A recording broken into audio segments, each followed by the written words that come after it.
নবদ্বীপ স্টেশনকে অমৃত ভারত স্টেশনের অন্তর্ভুক্ত করার আগে স্টেশন পরিদর্শনে এলেন হাওড়া ডিভিশনের ডিআরএম মনীষ জৈন।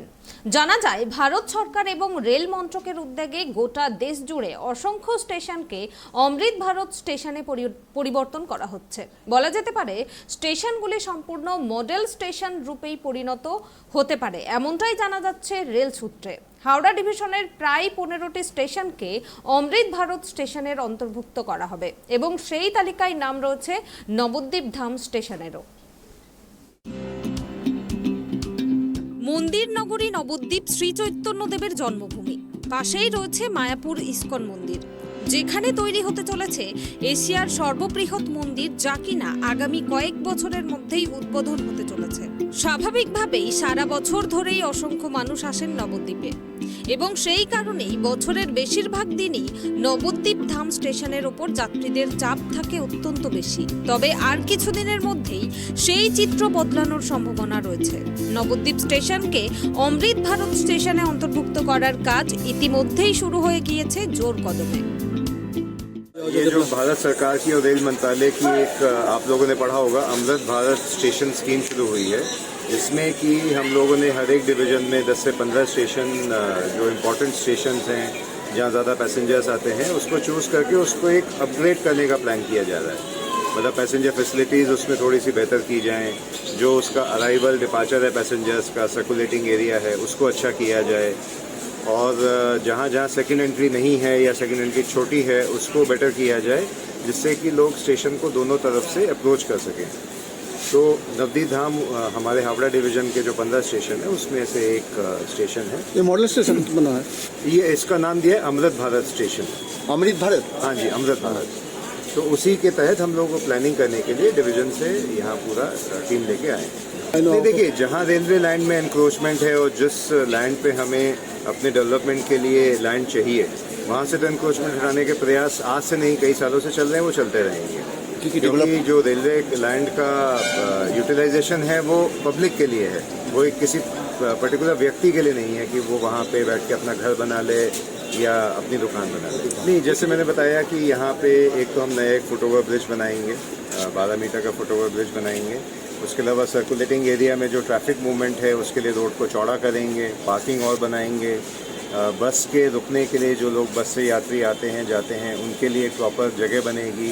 उसके अलावा जो सेकेंड एंट्री हमारी है दूसरी तरफ से उसको इम्प्रूव करेंगे, वहाँ बुकिंग ऑफिस का प्लान करेंगे, वहाँ पे टॉयलेट का प्लान करेंगे, जिससे कि लोग जो उधर से आ रहे हैं उनको ऐसा ना हो कि वो पहले स्टेशन क्रॉस करें, उसके बाद टिकट लें और फिर वापस जाएं।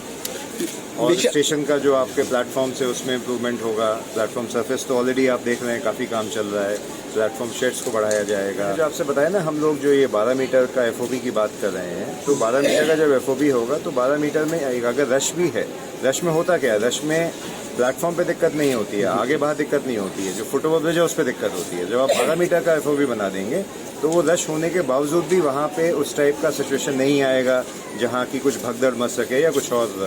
सिक्योरिटी बारे में कुछ हो सकता है, मेटल डिटेक्टर पे कुछ बैठेगा?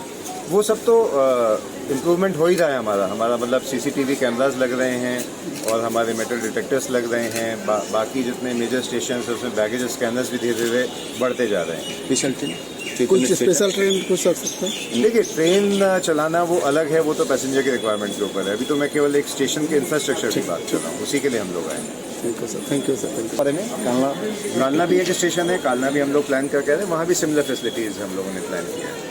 वो स्टेशन की से के ऊपर है वो स्टेशन, तो बढ़िया है नाम, उस नाम में चेंज क्यों करेंगे? इधर श्री चैतन्य महाप्रभु का बर्थ प्लेस है, इसका कोई मॉडल कुछ हो सकता है जैसे बेलूर मठ में हो चुका है? हम लोग जो यहाँ पे सर्कुलेटिंग प्लान कर रहे हैं, जो हम लोगों ने एक स्कीम बनाई है, उसमें हम चैतन्य महाप्रभु के बारे में भी कुछ ना कुछ उस अपने स्कीम में इन्वॉल्व करेंगे। এদিন হাওড়া ডিভিশনের ডিআরএম মনীষ জৈন নবদ্বীপ ধাম স্টেশন পরিদর্শনে আসেন। এদিন নবদ্বীপ ধাম স্টেশন পরিদর্শন করে তিনি বলেন, আগামী দিনে স্টেশনকে সম্পূর্ণরূপে অমৃত ভারত স্টেশনের রূপ দেওয়া হবে, যার কাজ ইতিমধ্যেই শুরু হয়ে গিয়েছে। ঝাঁ চকচকে পরিষ্কার পরিচ্ছন্ন স্টেশন চত্বর, একাধিক সিসিটিভি ক্যামেরা, চলমান সিঁড়ি, স্টেশনের সমস্ত জায়গায় ডাস্টবিন, এছাড়াও স্টেশনের বিভিন্ন দেওয়ালে রং বেরঙের চিত্রকলা, ফুড স্টল ইত্যাদি ইতিমধ্যেই দেখা যায় নবদ্বীপ ধাম স্টেশনে। এছাড়াও একাধিক কর্মসূচি গ্রহণ করা হবে। 12 মিটার চওড়া একটি নতুন ফুট ওভারব্রিজ তৈরি করা হবে নবদ্বীপ ধাম স্টেশনে। বিশেষত উৎসবের দিনগুলিতে যাত্রীদের ভিড়ের কথা মাথায় রেখেই এই সিদ্ধান্ত নেওয়া হয়েছে বলে জানা যায়। যাত্রীদের চলাচলের জন্য স্টেশন চত্বর করা হবে চওড়া, থাকবে স্টেশন সংলগ্ন পার্কিং এরিয়া, বাস দাঁড়ানোর জন্য এবং যাত্রী বাসে ওঠানামা করবার জন্য থাকবে নির্দিষ্ট জায়গা। এছাড়াও অপর প্রান্তের প্ল্যাটফর্মগুলিতেও পরিষ্কার পরিচ্ছন্ন বাথরুম টিকিট কাউন্টার সঙ্গে আরও ইত্যাদি চালু করার পরিকল্পনা রয়েছে রেলের পক্ষ থেকে। সুতরাং বলা যেতেই পারে নবদ্বীপ ধাম স্টেশনকে খুব শীঘ্রই একটি ভবিষ্যতের মডেল স্টেশন হিসেবে দেখা যেতে পারে এবং তার ফলে সুবিধা পাবেন লক্ষ লক্ষ যাত্রী। নদিয়া থেকে মলয়দের রিপোর্ট, ট্রাইব টিভি।